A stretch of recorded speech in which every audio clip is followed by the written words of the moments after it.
చూస్ country delight, live better. ఇప్పుడే country delight app ని download చేసుకోండి.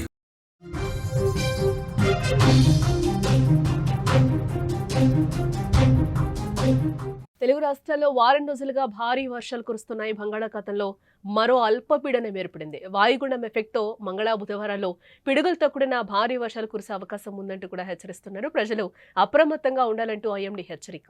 పండగ పూట వర్షాలు ఆందోళనలో వ్యాపారులు ఉన్నట్లుగా తెలుస్తోంది. తెలుగు రాష్ట్రాల్లో వారం రోజుల నుంచి కూడా ఎడతెరిపి లేకుండా వర్షాలు కురుస్తున్న వాగులు వంకలు పొంగిపొర్లుతున్నాయి. భారీ వర్షాలు రాష్ట్రంలో జనజీవనాన్ని పూర్తిగా స్తంభింపచేశాయి. హైదరాబాద్లో మూసీ నది మహోగ్ర రూపం దాల్చడంతో నగరవాసులు వణికిపోతున్నారు. 45 ఏళ్లలో ఎన్నడూ చూడని విధంగా వరద ప్రవాహం పెరగడంతో నగరంలోని కీలక ప్రాంతాలు ఇప్పటికే నీట మునిగాయి. చాదర్ఘాట్లోని లో లెవెల్ వంతెనపై నుంచి ఏకంగా 6 అడుగుల మేర వరద నీరు పారింది.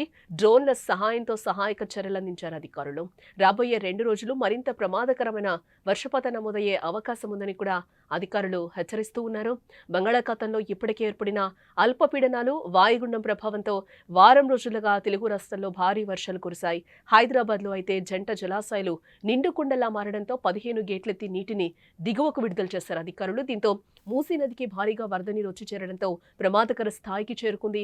ఈ నదీ పరివాహక ప్రాంతాలు ముంపుకు గురయ్యాయి. ఇలా ఒక్క మూసీనే కాదు, గోదావరి, కృష్ణా నదులు కూడా ఉప్పొంగాయి. అలాగే వాగులు, వంకలు, కాలువలు ప్రమాదకరంగా మారి ప్రాణ నష్టం కూడా సృష్టించాయి. ఇక ఆస్తులు, పంట నష్టం లెక్క లేకుండా పోయింది వాటికి. ఇక ఉపరితల ఆవర్తనం ప్రభావంతో సోమవారం బంగాళాఖాతంలో అల్పపీడనం ఏర్పడినట్లుగా వాతావరణ శాఖ చెప్తోంది. వచ్చే 24 గంటల్లో ఇది పశ్చిమ వాయువ్య దిశగా కదులుతుందని కూడా అధికారులు చెప్తున్నారు. మరోసారి ఇరు రాష్ట్రాల్లో ఉరుములు, మెరుపులతో కూడిన వర్షాలు పడతాయని, పలు చోట్ల పిడుగులు పడే అవకాశం ఉందని, ప్రజలు అలర్ట్గా ఉండాలని కూడా అధికారులు సూచించారు.